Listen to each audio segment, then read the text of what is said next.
Maybe I should just quit and go back to making noodles. Look, kid, bad things happen, and you can't do anything about it, right? Right. Wrong!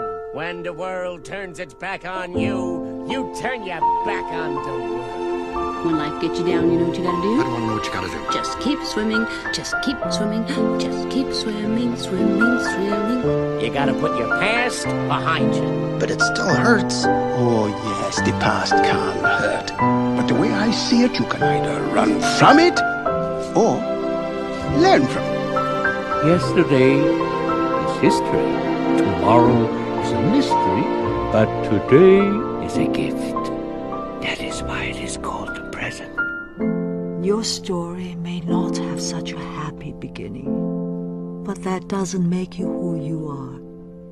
It is the rest of your story. So, who are you?